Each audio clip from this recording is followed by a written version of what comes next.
ॐ स्थापकाय च धर्मस्य सर्वधर्मस्वरूपिणे अवतारवरिष्ठाय रामकृष्णाय ते नमः.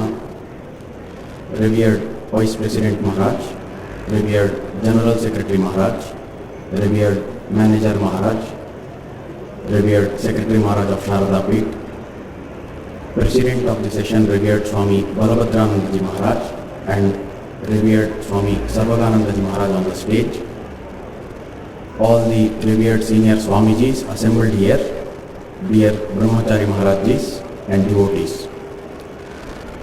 Offering my respectful pranams to all the revered Maharajis present here, I will speak for a few minutes on the life and message of Swami Vivekananda. A prophet's life and his message are inseparably connected. In a letter written on 3rd March 1894 from Chicago, Swamiji wrote with apostolic clarity, "Preach the new ideal, the new doctrine, the new life." This clarity in Swamiji's message did not come all of a sudden. We can see a distinct growth in his message. We shall try to briefly study the transformation of Narendra Nath into Swami Vivekananda. In effect, we will try to understand the message of this prophet. Swamiji was a spiritual person of rare caliber. He had innumerable spiritual experiences throughout his life. Although each of those experiences was important, there were a few distinct spiritual experiences that had an immediate bearing on this momentous transformation. They were: 1. Nirvikalpa Samadhi at Kasipur Garden House in January 1886. The second, repeated vision of Sri Ramakrishna for many days at Ghazipur in March 1890. Third, experience of the microcosm and the macrocosm at Almora in August 1890. Fourth, experience while meditating at Cape Comorin in December 1892. Fifth, experience of organization in America in 1893-94. And last, vision of Divine Mother at Kheer Bhavani in October 1898. We will briefly analyze these incidents one by one. Narendra Nath came in contact with Sri Ramakrishna Paramahamsa sometime in November 1881. This meeting set in motion a series of transformations in the boy's life. Sri Ramakrishna had performed unprecedented spiritual practices for 12 years at a stretch. At the end of this period, he received some specific instructions from the Divine Mother. This was about 10 years before Naren came to him. He received a specific command from the Divine Mother saying, "Remain in Bhavamukha." Further, he realized that as an instrument of the Divine Mother, he would have to establish a new religious order based on the universal truths revealed in his life. He entrusted Naren with this mission during his last days at Kasipur. During his last days, he instructed Naren that he should hold the young men together. He would also need to do something of a permanent nature that would help the common masses to get spiritual benefit. He also infused into Naren all the spiritual powers that he had obtained through his unprecedented sadhana. After Sri Ramakrishna attained Mahasamadhi, Naren and the group of young sadhakas took the vows of renunciation and became monks. During his stay at Kasipur with Sri Ramakrishna, Naren had experienced Nirvikalpa Samadhi. This experience convinced Naren once for all that reality was impersonal and that he was non-distinct from the impersonal reality. An unspeakable calm came upon him. When he met his Guru after returning from Samadhi at Kasipur, there was genuine gratitude to his Guru, just as it has been described in innumerable Hindu scriptures. However, there was still one nagging problem that Naren faced. When he returned back to perceiving multiplicity post-Nirvikalpa Samadhi, he considered the return as a fall from the blessed state of Samadhi. Not just that, he was also restless. This is something unheard of. Nirvikalpa Samadhi itself means that state which is devoid of all restlessness. A person who has attained Nirvikalpa Samadhi cannot become restless ever. The memory of the experience is so overwhelming that never again does he lose his equanimity of mind. It has been traditionally believed that those who experience Nirvikalpa Samadhi do not regain normal consciousness. He stays in that Samadhi for about 3 weeks and then leaves the body. Sri Ramakrishna used to say that only those rare few who had some divine mission to fulfill would regain normal consciousness. But it was believed that under no circumstance does such a one experience restlessness. Why then was this happening? Swami Vivekananda himself stated that his mind was burning. It is quite natural that a sadhaka who has attained to Nirvikalpa Samadhi feels that he has fallen from the blessed state when he returns to multiplicity, just as Totapuri used to feel, or any number of sadhakas in the past have felt and recorded. But what is noteworthy here is the fact that Naren mentions specifically that his mind was agitated. That is a new occurrence in the recorded spiritual history of mankind. The only reason we can adduce to this particular state of things is the responsibility that his guru had put on his young shoulders was weighing too heavily on him.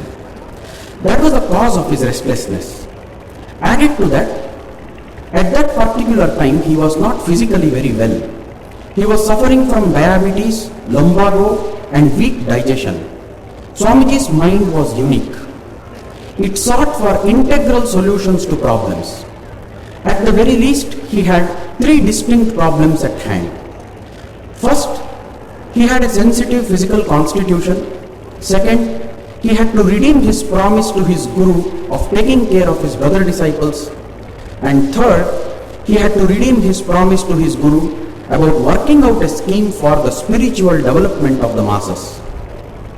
He sought one solution that would take care of all these 3 problems simultaneously. What was that solution? He would learn Raja Yoga from Pavhari Baba of Gajipur. Using Hatha Yoga, a part of Raja Yoga, he would cure his ailments. Then he would teach Raja Yoga to his brother disciples, form an ashrama where they would all live together, make disciples and preach Raja Yoga. His experience of the spiritual degradation of the region where he lived, that is Bengal, was that people were too sentimental.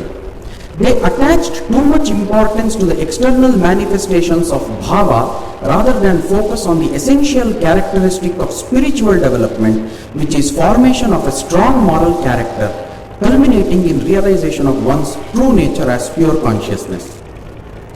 This, he concluded, was due to the inability of the people of this region to see religion as a science. Thus, the masses would also be benefited, as Raja Yoga is the most scientific method of spiritual development. He had almost decided to follow this path when he started having visions of Sri Ramakrishna. He had these visions for many days in succession. In all of those visions, his guru said nothing to him, just stood before him.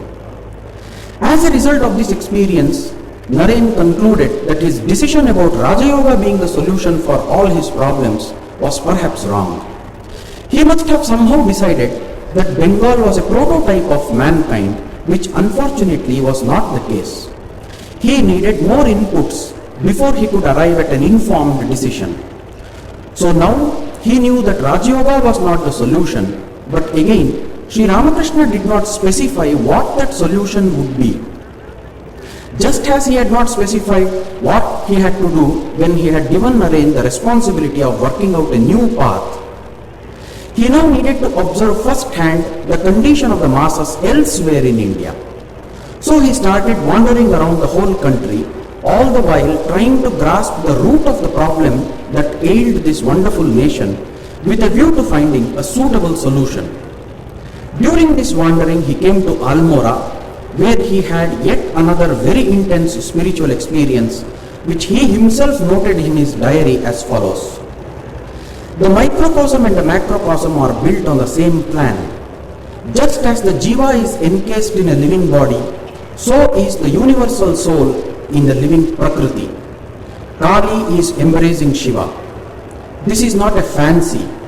This covering of the one by the other is analogous to the relation between an idea and the word expressing it. They are one and the same, and it is only by a mental abstraction that one can distinguish them. This dual aspect of the universal soul is eternal. So what we perceive or feel is the combination of the eternally formed and the eternally formless.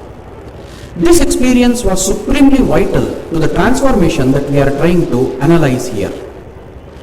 Sri Ramakrishna had revealed a new spiritual ideal for mankind. He had a name for that ideal. He called it Vijnana. It is a post-Nirvikalpa state of existence. While in the rich spiritual heritage of India, every previous case of post-Nirvikalpa perception of multiplicity was considered as a fall from beatitude, Sri Ramakrishna said for the first time that there are valid states of existence beyond Nirvikalpa Samadhi when multiplicity is perceived, although in a totally transformed way. It was possible for a sadhaka to return from Nirvikalpa Samadhi when the Divine Mother ordains that some special work of hers needs to be done through that blessed soul. And this post-Nirvikalpa state was termed as Vijnana by him. The particular point where the consciousness rests in such a person was termed as Bhavamukha by him. It was this state of spiritual consciousness that he revealed to mankind as the new ideal. The important point to note here is, post-Nirvikalpa states of consciousness can be integrated into the sadhaka's personality only when the sadhaka accepts the role of an active divine power as running this world. Reality has to be conceptualized as personal impersonal. Traditional schools of thought in India had posited reality to be entirely personal or entirely impersonal. Traditionally, it has been considered that Nirvikalpa Samadhi requires that the sadhaka mercilessly reject every object of perception. It was Sri Ramakrishna's discovery that if the sadhaka takes the path of negating every perception in order to attain Nirvikalpa Samadhi, then he will be constitutionally incapable of experiencing the Vijnana state. For he will feel that his perception of multiplicity every time after Nirvikalpa Samadhi is a fall, and he will exhibit a constant urge to regain that state of Advaitic experience. However, if the sadhaka attains Nirvikalpa Samadhi through the path of devotion to a personal God as a gift from his Ishta, in other words, when the personal God reveals the impersonal reality as but another aspect of oneself, then that sadhaka will be able to experience his post-Nirvikalpa perception of multiplicity as an extremely rich spiritual experience, which has been termed as Vijnana. We can recall the incident of Totapuri and the young Sri Ramakrishna here as an apt illustration of the point we are trying to make. In this light, we can make sense of the fact that Sri Ramakrishna was overjoyed when Naren had come to accept the Divine Mother long ago at Dakshineshwar. This incident is recorded in the Leela Prasanga as follows. This acceptance of God with form was of course a most significant event in Narendra's life. This made the master jubilant. The master was seated alone in his room and Narendra was sleeping on the veranda outside. The master was beaming with joy. He pointed to Narendra and said, "Look at that boy. That boy is very good. His name is Narendra. He would not accept the Divine Mother before, but last night he did. He was in need of money, so I advised him to ask Mother for it. But he could not. He said he felt ashamed. When he came back from the temple, he asked me to teach him a song in praise of Mother. So I taught him Ma Tvam Hi Tara, and he sang it all night. That's why he is sleeping now." And then the master smiled with joy and said, "Naren has accepted Mother Kali. That's very good, is it not?" Seeing that he was as happy as a child about this, I answered, "Yes sir, it is indeed very good." A little later he smiled and said again, "Naren has accepted the Mother. It is very good. What do you say?" And he kept smiling and saying that over and over again. This experience at Almora helped Naren to completely integrate his Nirvikalpa Samadhi experience with the post-Nirvikalpa Samadhi perception of multiplicity as the blessed experience of Vijnana. Therefore, this experience is by far the most important one when we consider the transformation of Naren into Swami Vivekananda. After this experience at Almora, the great responsibility that his guru had kept on his shoulders no longer seemed to be a burden, but a divine play that he was participating in with great joy. No longer was there any conflict between Advaita experience and the perception of multiplicity in him. It was rather a constant divine game of the one real existence appearing as separate existences of its own sweet will. Armed with this unique vision of unity behind multiplicity, Swamiji was clearly able to grasp the problem of India's decadence in its entirety during his subsequent wandering over the length and breadth of this vast country. No longer did there exist any distinction such as spiritual and secular in Swamiji's eyes. It was all divine now. The problems were divine and the solution too would be a spiritual one. To deal with this world heroically was indeed as stern a stance as the vow of renunciation and negation for him. With this unique set of eyes, he now sat at the last tip of Indian rock in Cape Comorin and had yet another nerve-shattering spiritual experience. In fact, he had been having similar experiences at other places during his travels, for instance at Dwaraka. But this one at Cape Comorin was definitive. He saw clearly that the problem of India was not religion, but inactivity. Why was India inactive? Because the worldview of the Indians did not match with the world that was actually taking shape at that time. The rise of Islam, the European Renaissance, the Industrial Revolution had all changed the world in so many ways that the Indian worldview simply did not match with it. The solution would be to educate the Indians in the new worldview. By what means? He would employ his monks for initiating this job. Very soon, the effect would cascade. But money would be needed for such a job. And that was when he decided that he would go to the West for bringing money. And all this would need to be done with a spiritual vision backing it, a strong religious, philosophical background supporting it. The new ideal of Vijnana directly lent itself to this grand plan of all-round regeneration of his own motherland. Thus, Naren had finally transformed into Vivekananda. But this Vivekananda was yet to blossom completely, for he was to bring man everywhere to the new ideal, not just in Bengal or in India. He was yet to observe at first hand the living condition of man in the West. Moreover, there was one more vital experience that he lacked for giving his mission its full and final form. And that experience he got during his visit to the West. Although the recorded biographies of Swamiji do not categorize the following experience as a spiritual experience, this experience was no less vital than the Nirvikalpa Samadhi he experienced at Kasipur, or the experience he had at Almora, or again at Cape Comorin. We understand this from the impact this experience had on giving a final shape to his plans.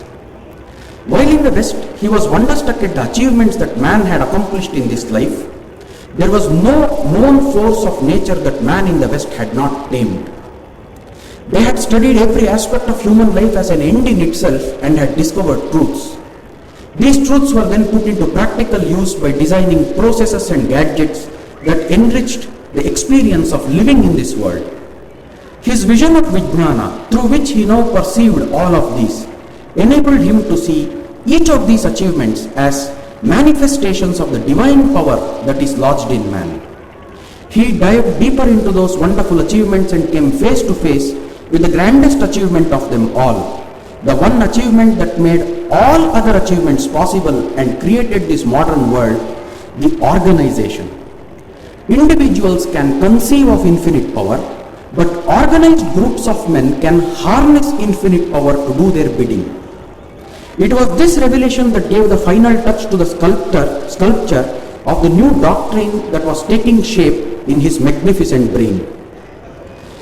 He was now able to integrate all the experiences that he had had till then and found that forming an organization would redeem him of all his responsibilities. He would form an organization of monks. The nucleus would be formed by the jewels that his own guru had handcrafted over a period of 6 years. This organization would engage in every sort of activity that society needed to further its own journey to manifesting the truth that man is divine. As he himself expressed it so clearly, a self-adjusting organization is the great need of our time. While he was still shuttling between Europe and America, he started giving a concrete shape to the unique organization that became Sri Ramakrishna Math in India. What was this organization meant to achieve? His master had discovered some universal truths regarding spiritual life. His master had commanded Swamiji to form a group of dedicated monks who would live the life and not just philosophize about it. In fact, during the possible days, Sri Ramakrishna himself had laid the foundation for this group, although it was on a purely informal basis. Swamiji was now giving it a formal shape and legal status as an organization. This group was meant to safeguard the living traditions of the spiritual fire that had been kindled by Sri Ramakrishna. At any given time, this organization would testify that the new ideal was indeed realizable by means of practicing the new doctrine, which would result in the new life.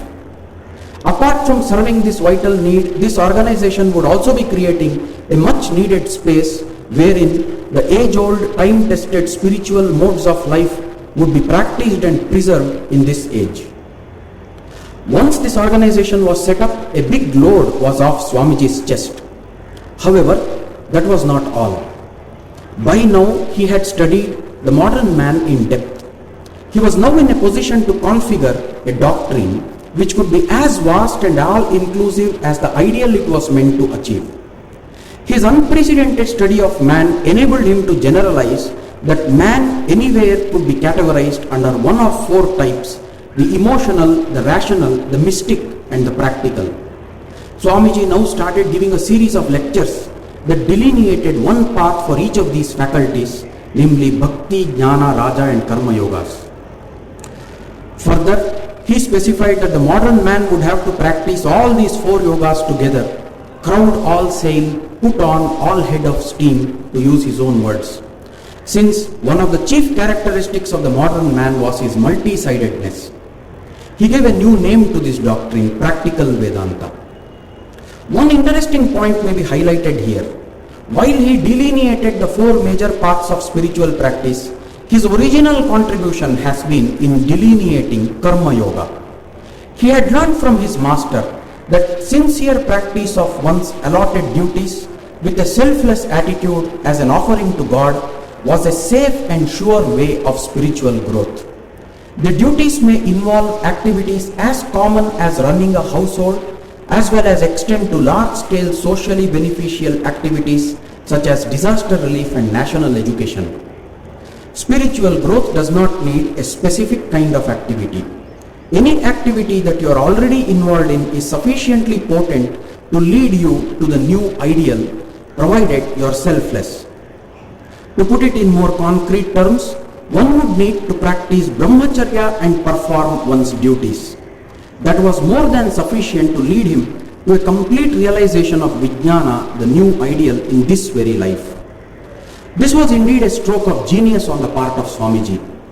A new ideal called for a new set of rituals, else the masses would not get a hold of the doctrine. Instead of creating yet another set of rituals in a world already riddled with innumerable rituals, he apotheosized the entire life of man into a ritual that would lead him to the new ideal. Thus, he was able to create a path from multiplicity to Vijnana directly without negating this world in Nirvikalpa Samadhi. Swamiji then returned to India and created one more organization named Ramakrishna Mission apart from Ramakrishna Math. Through this organization, he opened up avenues for monks and married people to work out the new doctrine and achieve the new ideal.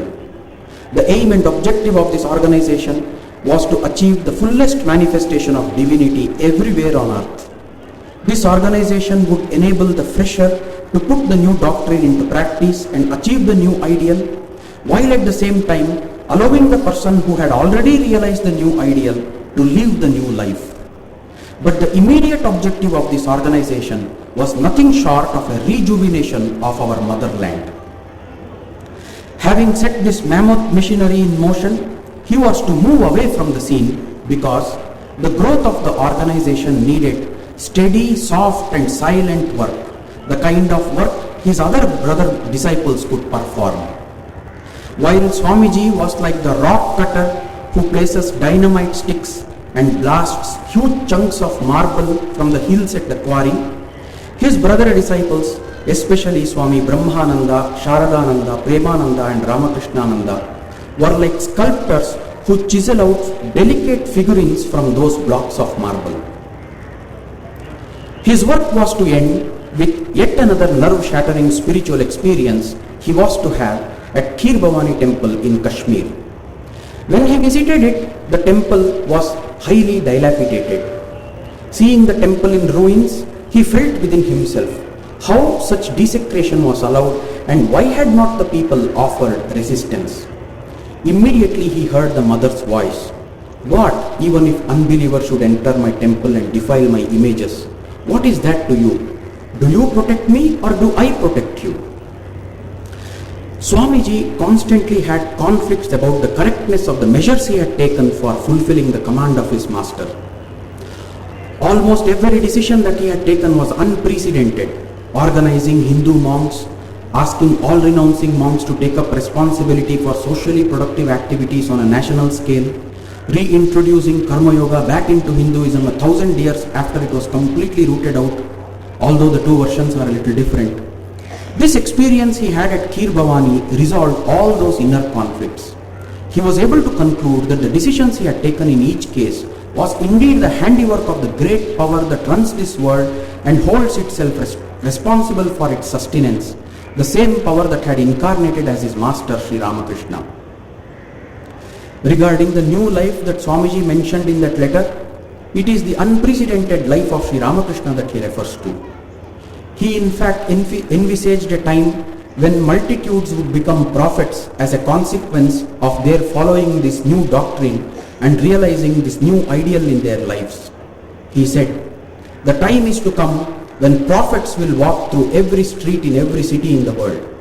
The time is coming when we shall understand that to become religious means to become a prophet, that none can become religious until he or she becomes a prophet. We shall come to understand that the secret of religion is not being able to think and say all these thoughts, but as the Vedas teach, to realize them, to realize newer and higher ones than have ever been realized, to discover them, bring them to society. And the study of religion should be the training to make prophets. The schools and colleges should be training grounds for prophets. The whole universe must become prophets. And until a man becomes a prophet, religion is a mockery and a byword for him. We must see religion, feel it, realize it in 1,000 times more intense a sense than that in which we see the wall. We have to work now so that everyone will become a prophet. There is a great work before us." Reminding ourselves of this message and life of Swami Vivekananda, I once again offer my respectful pranams to all the Swamijis assembled here and bring my lecture to an end. Om Shanti Shanti Shanti. Hari Om Tat Sat. Shri Ramakrishna Arpanamastu.